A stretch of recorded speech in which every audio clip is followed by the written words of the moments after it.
Hello friends, welcome to easy study. दोस्तों, आज का महत्वपूर्ण प्रश्न है प्रबंध की अवधारणा से आप क्या समझते हैं, इसकी प्रगति एवं क्षेत्र की विवेचना कीजिए। अथवा प्रबंध कला एवं विज्ञान दोनों है, इस कथन की विवेचना कीजिए। अथवा प्रबंध की परिभाषा दीजिए। अथवा एक्स ने कहा प्रबंध दूसरों से कार्य करवाने की कला है, वाई ने खंडन किया नहीं, प्रबंध विशिष्ट प्रबंध की कार्यों से युक्त प्रक्रिया है, जबकि जेड ने आग्रह किया प्रबंध निर्णय का विज्ञान है। इसके प्रकृति एवं क्षेत्र की विवेचना कीजिए। अथवा प्रबंध की विशेषताएं एवं क्षेत्र बताइए। अथवा प्रशासन प्रबंध संगठन में अंतर बताइए। साथ ही दोस्तों, प्रबंध से जुड़े सभी प्रकार के क्वेश्चनों का आंसर इस वीडियो में आपको हम प्रोवाइड करवाएंगे। तो दोस्तों, आप लोग वीडियो बिल्कुल भी स्किप मत करिएगा, अपनी कॉपी पेन अपने साथ में रखिए, क्योंकि हमारे द्वारा बताया गया आंसर अगर आप हूबहू अपनी कॉपी में नोट करते हैं और क्वेश्चन पेपर में अगर यह क्वेश्चन आता है, आप यही आंसर लिखते हैं, तो 5 में से 5 अंक आपको जरूर मिलेंगे। तो आप लोग वीडियो में लास्ट तक बने रहिए। चलिए वीडियो स्टार्ट करते हैं।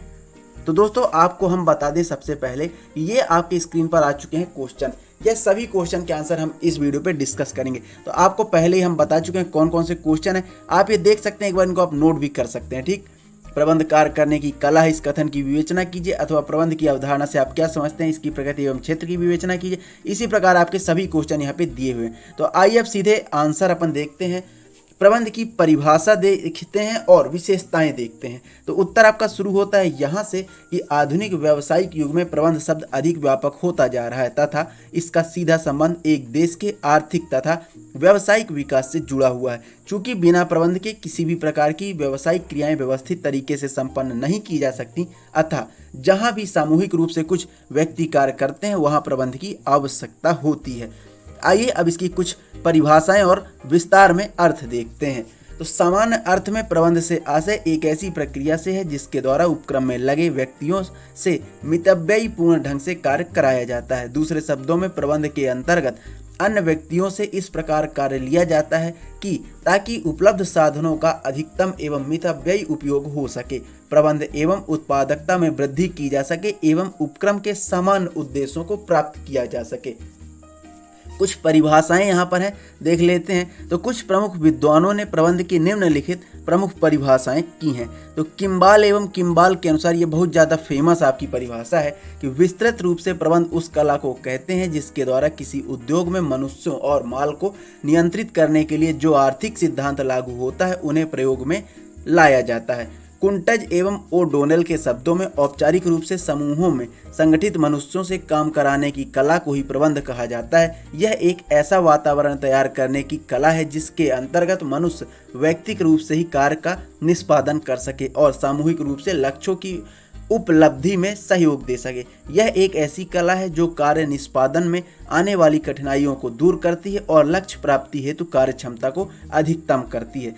तीसरी है आर.सी. डेविस के अनुसार। चौथी आपकी परिभाषा एफ.सी. हुपर के अनुसार है। पांचवी ई.एफ.एल. बेंच के अनुसार है। आप लोग वीडियो रोक करके जो भी आपको आसान लगे आप इसको नोट कर सकते हैं। पीडीएफ के लिए आप हमारे टेलीग्राम चैनल को ज्वाइन कीजिए। टेलीग्राम पर जाके आपको इजी स्टडी सर्च करना है। अगर आपको हूबहू चैनल का लोगो यही मिलता है तो आप उसको ज्वाइन कर सकते हैं। ठीक, उसके बाद एक परिभाषा लास्ट है C.W. विल्सन के अनुसार, निश्चित उद्देश्यों की प्राप्ति हेतु मानवीय शक्ति का प्रयोग एवं निर्देशित करने की विधि प्रबंध कहलाती है। अब आइए कुछ प्रबंध की प्रकृति एवं विशेषताएं, दोनों एक ही, प्रकृति या विशेषताएं देख लेते हैं। तो प्रबंध की अवधारणा गतिशील है। प्रत्येक युग में प्रबंध को नवीनतम देने का प्रयास किया गया है। प्रबंध की प्रकृति के बारे में विभिन्न प्रबंध विशेषज्ञों ने अपने अपने विचार व्यक्त किए हैं। अध्ययन की सुविधा की दृष्टि से प्रबंध की प्रकृति को निम्न शीर्षकों द्वारा समझा जा सकता है। पहला, प्रबंध विज्ञान तथा कला दोनों है। प्रबंध में कला तथा विज्ञान दोनों की विशेषताएं पाई जाती हैं। प्रबंध में कारण और परिणाम की व्याख्या की जाती है जिसके लिए सामान्य नियमों का निर्धारण किया जाता है जिसका पालन प्रबंध की कार्यों के निष्पादन में किया जाता है। कला प्रबंध के व्यवहारिक पक्ष पर प्रकाश डालती है। प्रबंध न्यूनतम प्रयासों द्वारा अधिकतम परिणाम प्राप्त करने की कला है जिससे नियोक्ता और कर्मचारी दोनों की समृद्धि होती है तथा जन सामान्य की अधिकतम सेवा की जाती है। दूसरा आपका पॉइंट है, प्रबंध एक पेशा है। आप इसको नोट कर सकते हैं, वीडियो रोक करके आप इसको नोट कर सकते हैं। तीसरा पॉइंट है आपका, प्रबंध का पृथक अस्तित्व होता है। उसके बाद चौथा पॉइंट है आपका, प्रबंध एक सार्वभौमिक प्रक्रिया है। आपको कोई 5 विशेषताएं या प्रकृति लिखनी है, हम आपको यहाँ पे 5 और उससे ज़्यादा आपको बताने वाले हैं। ठीक, उसके बाद पांचवी है आपकी, प्रबंध एक प्रक्रिया है। जी हाँ, आपसे क्वेश्चन भी 2 नंबर का पूछा जा सकता है, प्रबंध एक प्रक्रिया है समझाइए, तो आप यहाँ से इसको बता सकते हैं। छठवां पॉइंट है प्रबंध एक सामाजिक प्रक्रिया है, आप इसको भी वीडियो रोक करके नोट कर सकते हैं। सातवां है पूर्व निर्धारित उद्देश्यों की प्राप्ति। आठवां है प्रबंध एक अदृश्य शक्ति है। नौवां है प्रबंध एक मानवीय क्रिया है। उसके बाद 10वां है प्रबंध सामूहिक प्रयास है। अब आगे बढ़ेंगे, देखेंगे प्रबंध का क्षेत्र। जी हाँ, प्रबंध का क्षेत्र। तो प्रबंध सार्वभौमिक शब्द है और उसका क्षेत्र व्यापक है। अतएव प्रबंध की क्रियाओं का क्षेत्र तथा उसकी सीमा निर्धारित करना एक अत्यंत कठिन एवं विवादग्रस्त कार्य है। प्रबंध की क्रियाओं को गिनने के उपरांत प्रबंधिकी का वर्गीकरण करना तो सरल और दुर्लभ कार्य है, करना तो और भी दुर्लभ कार्य है। इस महत्वपूर्ण समस्या को हल करने में इंग्लैंड के शिक्षा मंत्रालय की एक समिति ने प्रबंध की शिक्षा नामक अपने प्रतिवेदन में प्रबंध के क्षेत्र को निम्न 9 वर्गों में विभाजित किया है। तो आप 9 में से कोई भी 4 या 5 लिख सकते हैं। पहला, विकास प्रबंध। यह प्रबंध का एक महत्वपूर्ण अंग है। इसके अंतर्गत सामग्री, मशीनें, प्रक्रियाएं, औद्योगिक प्रक्रियाओं में लागू होने वाले भौतिक विज्ञान का क्षेत्र से संबंधित अनुसंधान और अन्वेषण, उत्पादन, अभिकल्पना तथा वस्तु विकास, डिजाइन एवं उपभोक्ता की मांग तथा उत्पादन का संबंध आदि से संबंधित किया जाता है। ठीक। दूसरा है सेवी वर्गीय प्रबंध। यह प्रबंध का सबसे महत्वपूर्ण एवं लोकप्रिय भाग है। इसके अंतर्गत श्रम शक्ति का पूर्वानुमान, चयन, भर्ती, नियुक्ति, कार्यभार का सौंपा जाना, प्रशिक्षण, पदोन्नति, सेवानिवृत्ति, पद अवनयन, हस्तांतरण, छटनी, समाप्ति, औद्योगिक सुरक्षा, पारिश्रमिक, श्रम कल्याण, चिकित्सा, औद्योगिक संबंधों में सुधार तथा अन्य वित्तीय समस्याओं को सम्मिलित किया जाता है। इसी प्रकार तीसरा आपका वित्तीय प्रबंध, चौथा है उत्पादन प्रबंध, पांचवा है वितरण प्रबंध और छठवां है परिवहन प्रबंध। आप लोग वीडियो रोक करके इसको नोट कर सकते हैं। पीडीएफ के लिए आप हमारे टेलीग्राम चैनल को ज्वाइन कीजिए। अब आइए देखते हैं प्रबंध, प्रशासन एवं संगठन में अंतर। जी हाँ, प्रबंध, प्रशासन एवं संगठन में अंतर। तो कुछ प्रबंध विशेषज्ञ प्रबंध तथा प्रशासन को एक दूसरे का पर्यायवाची मानते हैं, कुछ इसमें अंतर करते हैं। उपयुक्त अंतर को स्वीकार न करने वाले विद्वान प्रबंध को व्यापक दृष्टि से देखते हैं। उनके अनुसार प्रबंध को निम्न 2 भागों में बांटा जा सकता है। पहला है प्रशासनिक प्रबंध। इसके अंतर्गत नीतियों का निर्धारण, नियोजन और प्रमाप निर्धारण सम्मिलित किया गया। और दूसरा है क्रियात्मक प्रबंध। इसके अंतर्गत मानव शरीर, माल व मुद्रा का उपयोग। दूसरा पॉइंट है नीतियों का क्रियान्वयन। तीसरा है दैनिक कार्य का संचालन सम्मिलित किया गया। किंतु वास्तव में प्रबंध और प्रशासन में अंतर है। किसी उपक्रम के लक्ष्यों एवं नीतियों का निर्धारण प्रशासन कहलाता है। प्रबंध प्रशासन द्वारा निर्धारित सीमाओं के अंदर नीतियों का क्रियान्वयन करता है। डॉक्टर स्प्रिंगल के अनुसार प्रशासन एक निर्णयात्मक प्रकार है, जबकि प्रबंध एक कार्यकारी प्रकार है, जिसका प्रमुख कार्य प्रशासन द्वारा निर्धारित नीतियों को क्रियान्वित करना है। उसके बाद आगे अब देख लेते हैं संगठन एक ऐसी प्रक्रिया है।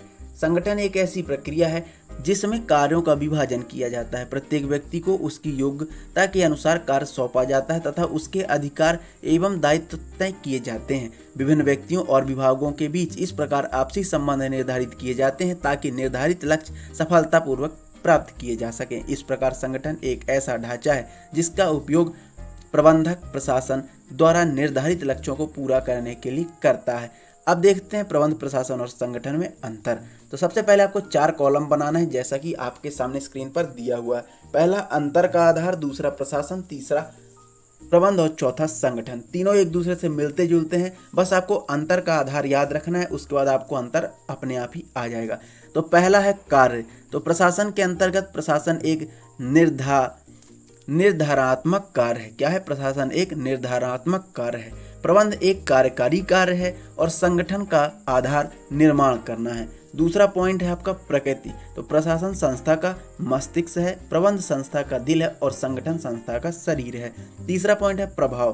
प्रशासन बाहरी तत्वों से प्रकाशित होता है, प्रबंध कर्मचारियों से संबंधित एवं प्रभावित है और संगठन कर्मचारियों एवं विभागों के कार्य उनके पारस्परिक संबंधों संयोजन से संबंधित एवं प्रभावित होता है। चौथा पॉइंट है आपका दायित्व। तो यह उपक्रम की आधारभूत नीति व पूंजी प्रदान करने का दायित्व है और यह उपक्रम के प्रबंध का पूरा दायित्व निभाता है। और संगठन यह प्रबंध और प्रशासन के बीच समन्वय का दायित्व निभाता है। पांचवा है व्यक्ति। तो इसमें यह कार्य उच्च स्तरीय प्रबंधक करते हैं और इसमें जो है यह मध्य वर्गीय प्रबंध करते हैं और संगठन में प्रशासन तथा प्रबंधक आपसी सहयोग से करते हैं। छठवां पॉइंट है आपका क्षेत्र। तो इसका क्षेत्र अत्यंत व्यापक है, इसे उपक्रम पर समग्र नियंत्रण करना होता है, जबकि इसका क्षेत्र नीतियों के क्रियान्वयन तक ही सीमित है। और संगठन का क्षेत्र प्रबंध के आधार बनाने तक ही इसका क्षेत्र है। अब आइए देखते हैं प्रबंध कला भी है और विज्ञान भी। इस कथन को स्पष्ट कीजिए, अथवा प्रबंध कला एवं विज्ञान दोनों है, इस कथन की विवेचना कीजिए, अथवा प्रबंध कला भी है विज्ञान भी है किंतु भौतिक या रसायन शास्त्र जैसे विज्ञानों की भांति परिशुद्ध विज्ञान नहीं है, विवेचना कीजिए। तो तीनों ही क्वेश्चन का आपको सेम आंसर लिखना है, किसी प्रकार की दिक्कत वाली कोई बात है नहीं। तो आइए देख लेते हैं प्रबंध कला बनाम विज्ञान। प्रबंध शास्त्रियों ने प्रारंभ से ही इस बात का मतभेद रहा है कि प्रबंध एक कला है या विज्ञान है। कुछ विद्वान प्रबंध को एक कला के रूप में मानते हैं और इसे कला के रूप में ही प्रतिस्थापित करने की बात करते हैं। इसके विपरीत प्रबंध शास्त्रियों का एक वर्ग प्रबंध को विज्ञान मानता है एवं इसी आधार पर प्रबंध के निश्चित सिद्धांतों पर बल देता है। इन दोनों विचारधाराओं के साथ साथ एक तीसरा वर्ग भी है जो यह मानता है कि प्रबंध कला एवं विज्ञान दोनों का समन्वय है। अब इस प्रश्न का निर्णय से पूर्व हमें प्रबंध के तीनों पहलुओं पर विचार करना होगा। प्रबंध विज्ञान के रूप में प्रबंध विज्ञान है या नहीं, इसका निर्णय करने से पूर्व हमें विज्ञान का अर्थ जानना आवश्यक है।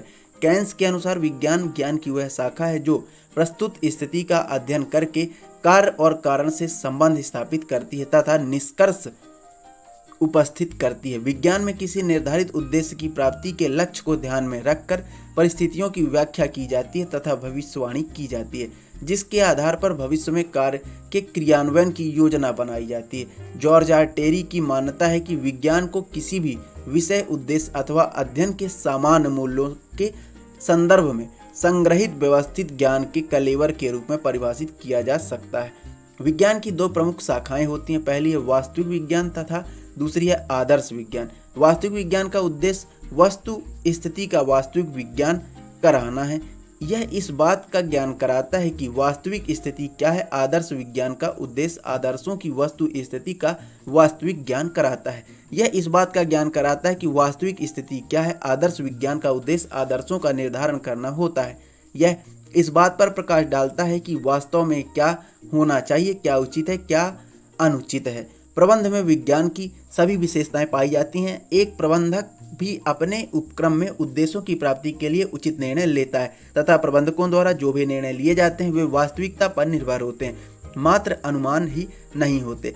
इनमें वस्तु स्थिति की व्याख्या भी की जाती है कि वास्तव में समस्या क्या है, प्रबंध को उत्पन्न हुई और समस्या का समाधान किस प्रकार हो सकता है। प्रबंधक अपनी समस्याओं का समाधान करने के लिए विभिन्न विकल्पों का निर्धारण करता है, उन विकल्पों का गहराई से अध्ययन किया जाता है तथा सर्वोत्तम विकल्प का चुनाव करके निर्णय लिए जाते हैं। यद्यपि प्रबंध रसायन शास्त्र तथा भौतिक शास्त्र के समान वास्तविक विज्ञान तो नहीं है, क्योंकि प्रबंध की निर्णय प्रयोगशाला में नहीं लिए जाते परंतु गणितीय एवं सांख्यिकी विधियों के माध्यम से किए जाते हैं जो कि वास्तविकता के अधिक नजदीक होते हैं।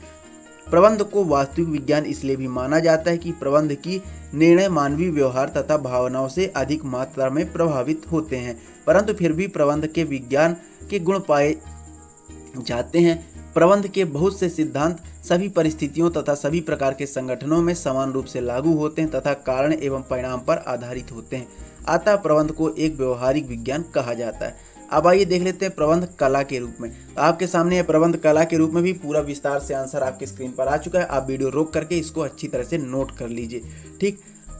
अगर आपको इसी प्रकार के और भी क्वेश्चन के आंसर चाहिए जो कि आपके लिए इंपॉर्टेंट है और आपको आंसर नहीं मिल रहा है तो आप हमको कमेंट करके बता सकते हैं। आपको इस वीडियो की पूरी PDF आपको हम टेलीग्राम में प्रोवाइड करवा देंगे, तो आप लोग टेलीग्राम भी ज्वाइन कीजिए। साथ ही दोस्तों यह आपकी स्क्रीन पर आ चुका है प्रबंध कला एवं विज्ञान दोनों, तो इसको भी आप यहाँ पे देख सकते हैं, ठीक। क्वेश्चन 2 नंबर का यह भी पूछा जा सकता है कि प्रबंध कला एवं विज्ञान दोनों है, समझाइए, तो आप ये आंसर यहाँ पे लिख सकते हैं। तो उम्मीद है दोस्तों यह वीडियो आपको बहुत ज़्यादा पसंद आया, तो प्लीज़ वीडियो लाइक कीजिए, शेयर कीजिए, चैनल को सब्सक्राइब कीजिए इसी तरह के लेटेस्ट क्वेश्चन का आंसर पाने के लिए।